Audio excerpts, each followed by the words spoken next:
So, Leeds United relegation confirmed at this point? Welcome back to Filter Coffee Football, guys. We're here to talk about that Arsenal versus Leeds game. 2-1 victory at home. Leeds, one man down. So, playing with 10 men, still a pretty nervy end to the affair. Yet at the end of the day, Leeds lose. Let's start with them, right? Let's start with them. A lot of spirit to really come back after that red card, come back after going 2 goals down to really put us on the ropes in the end. But at last, they've lost. They have the worst goal difference amongst the teams that are still not True. confirmed to be relegated. Yep. And Everton beat Leicester City. So all signs pointing Double to whammy. Leeds. Yeah, Yeah. all signs pointing to Leeds going down. And Everton still have Watford to play, which they should expect to win. And I think 3 more points pretty much Seals it. ensures safety for Everton. It just feels bad, right? What do you think? I mean, I couldn't care less, but I think this is a fault on Leeds part where if your player had half a brain and the understanding that okay, there is a high possibility that if we are going to go down, you better remain on the pitch for the whole 90, not going on a stupid rash challenge for no reason when there was definitely no threat to the goal from the point at which the challenge occurred. And the red So, card means that Eiling is suspended for 3 games, so he is no longer available for them for the rest of the oh season. yeah, So I wasn't it? it's a Oh, straight it red. Yeah, it was it a turned straight out to red. a straight red, right? So Yeah, that correct. was a big decision there, and that was And very and reckless. and guess what? Guess what? Who's their captain? Luke Ayling. Like you wear the captain's armband, you take on additional responsibilities. You just cannot be rash. You cannot be that person. Or you can do it when you have nothing to lose or nothing to gain. When you are in a middle ground or just cruising along. Leeds are at a point where they need every single point, every single player on the pitch to do something that just helps their cause, right? And here we have someone who's just thrown away the captain's armband and basically has lost respect amongst fans because as a captain you don't do that. I know there is a rush of blood to the head, I know there is an adrenaline rush, I know you don't like it when someone dinks you over or someone just tricks you, you don't like it, but not liking or liking something isn't really a part of the plan. It's the team that you're concerned about, and that was highly irresponsible by Luke Eiling, and I think he should be criticized for that.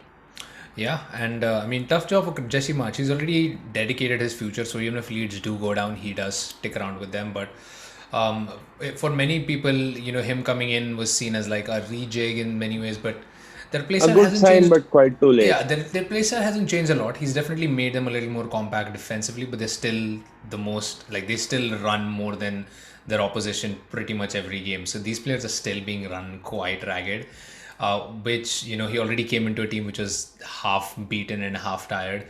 So it was hard to expect him to really keep them up, and again, lots of injuries. Liam Cooper out, Patrick Bamford out, Calvin Phillips was out for large chunks of the season.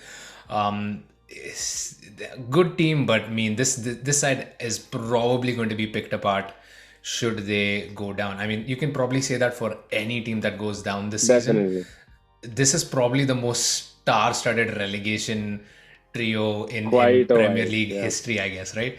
And they do have a tough run. They still face Chelsea. I think they have Brentford, Oh, and I mean, Chelsea a little tricky themselves. So maybe there is something in there for Leeds, but it feels hard at this point. I think Leeds. I don't think they're going to win against Chelsea or even get a point. Chelsea themselves are licking their wounds and they'll want to make a statement out with the Yeah. new owners supposedly coming in very soon. Yeah, and well, Chelsea season's still in a position where top four is kind of teeter tottering in there, but they should still be able to make it through. And then they also, of course, have the FA Cup final, so still possible positive ending for them. But yeah, the Leeds, I just feel. Maybe we can ease their comfort by paying a little bit of money and getting Calvin Phillips off of them.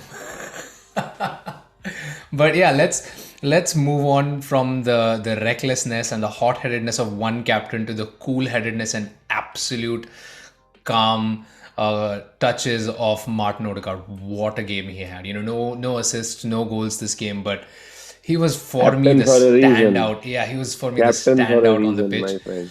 Every time he got the ball, he just knew what to do with it. And, that kind of permeated through the rest of the team. Couple of fabulous goals by Nketiah to really get us going early on, really take the edge off, really settle the team in. And yeah, Odegaard of the fabulous performance. Martinelli probably deserved a goal today as well. Unlucky not to get one. And yeah, overall pretty solid performance. Slight tactical tweak there as well. Tomiyasu playing on the left today to try and combat Rafinha. Quite effective. Where do you see us going? Like North London Derby, we win that and we secure top 4. Not getting ahead of myself. As I told you, right? 3 more finals now. Every game is a final. I'm just looking at it that way.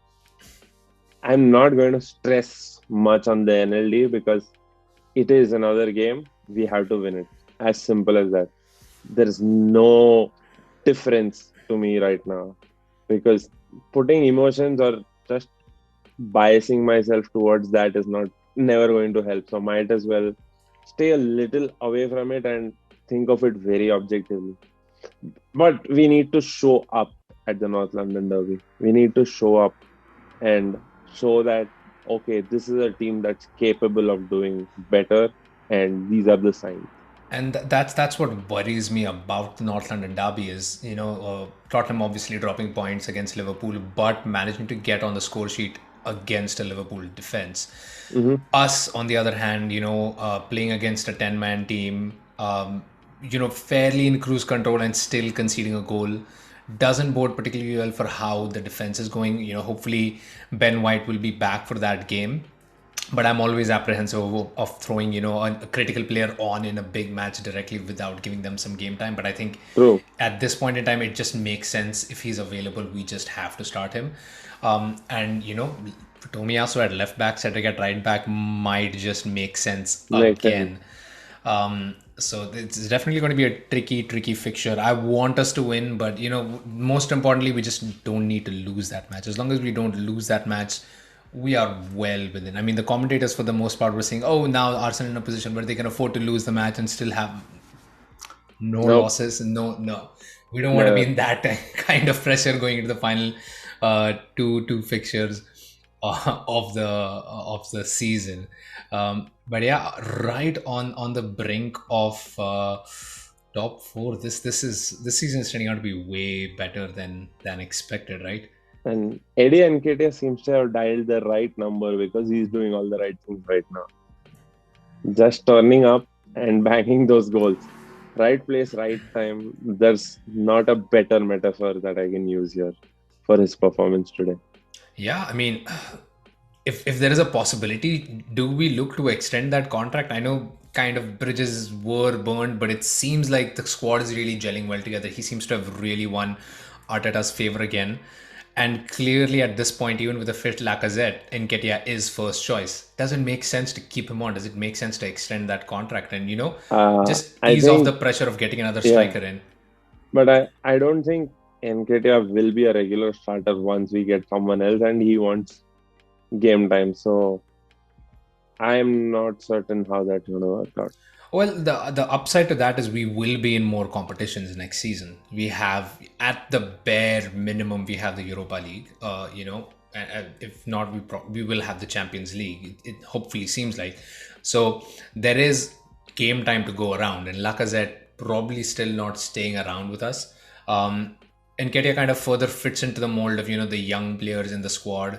And, it takes the pressure off with Lacazette leaving and Nketiah leaving. The priority would have been to get, maybe 2 attacking players, not necessarily 2 strikers, but maybe 2 attacking players to kind of offset them leaving. But now if Nketiah stays, it just means 1 attacking player, which means we'll have more resources to allocate towards getting a replacement right back and getting another center midfielder as well. So the more I think about it, it makes sense to renew at least one of those attackers' contracts. And given form and just given profile, Nketiah just makes more sense to keep hold of going forward. Anything that you want to add in, anything that you want to kind of talk about this match or even the North London Derby coming up?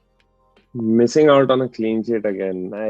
I think it's It's so bad when you look at Ramsdale and he's got so many clean sheets. He's got 12 and then he stopped because we started conceding far too many goals. Today's goal was also maybe it shouldn't have happened. The move shouldn't have happened, to be very honest.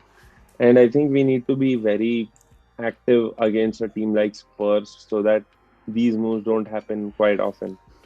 And Spurs will definitely make most of their chances, unlike other teams. So we've got to be highly alert on actions. Yeah, that Spurs attack is really, really firing on all cylinders, and Conte seems to have gotten that defense in order as well to a decent degree. So, Liverpool had to work really hard to break them down. Of course, the hope is that Spurs will try to be more attacking against us, which will automatically give us more opportunity to get in behind them. But yeah, I mean, we'll have to be on our A game. This match, in many ways, is probably going to be harder than that Chelsea fixture as well. I mean, United, I was 200%. never in doubt against United, but this is probably even harder than that Chelsea match just because there is so much at stake. So both teams will be up for it. Chelsea probably weren't quite concerned with how that match panned out. So this is going to be amazing. I'm going to try and get myself out to a bar to watch this match and really soak I'll in. try that. I might have to go into work, so I'm not sure. Oh wow! What a wrong day to go to work. I'll keep you posted on that then. But yeah, that was us talking about the Arsenal versus Leeds match and talking about the North London derby coming up. Seeing where things go, seeing where Arsenal end up. In fourth right now with a 4-point gap, things seem to be going well. 3 more finals to go. We got this. Fingers crossed. We got this.